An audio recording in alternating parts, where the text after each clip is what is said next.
मराठी माणसाच्या मनावर अधिराज्य गाजवणारं एकमेव डिजिटल चॅनल सप्तनगरी न्यूज।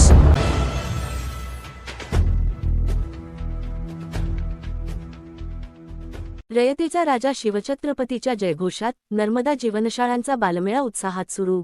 नंदुरबार जिल्ह्यातील तळोदा तालुक्यातील गोपाळपूर पुनर्वसन वसाहत येथे नर्मदा खोऱ्यातील नर्मदा नदीकाठच्या मणिबेली, डनेल, भाडल, खाऱ्या भादल, सावऱ्या दिगर, भाबरी अशा वेगवेगळ्या जीवनशाळांमधून आलेल्या चिमुकल्या मुलामुलींचा वार्षिकोत्सव बालमेळा आजपासून येथे सुरू झाला। या कार्यक्रमामुळे वेगळेच चैतन्य जाणवते आहे। जीवनशाला की क्या है बात, लढाई पढ़ाई साथ साथ, जीवनशाला में सीखेंगे आगे बढ़ते जाएंगे आणि जल जंगल जमीन वाचवण्याच्या बालस्वरातल्या नाऱ्यांनी अवघा परिसर दुमदुमून गेला। तिरंगी झेंड्यासह नर्मदा बचाओ मानव बचाओ हा संदेश देणारे निळे झेंडे लक्ष वेधून घेत होते।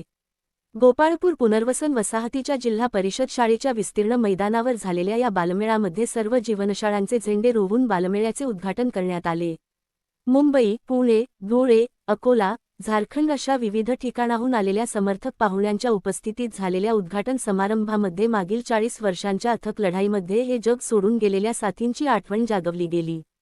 डॉक्टर बाबासाहेब आंबेडकर, सावित्रीबाई फुले, महात्मा गांधी, बिरसा मुंडा, तंट्या भील, राणी काजल, शिवछत्रपती बाबा आमटे यांच्या प्रतिमांना पुष्पांजली अर्पण करण्यात आली।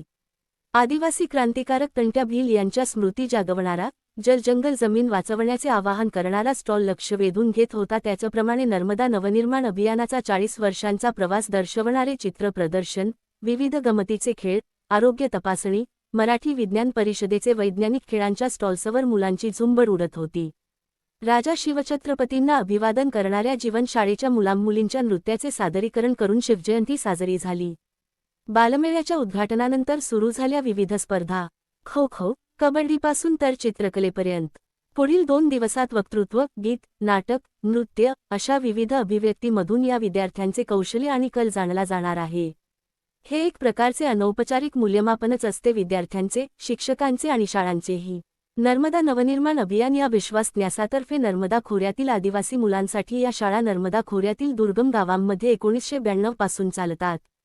हजारो मुले-मुली यातून शिक्षण घेऊन विविध क्षेत्रांमध्ये कार्यरत आहेत। पुढील 3 दिवस हा बालमेळा येथे चालणार आहे। सप्तनगरी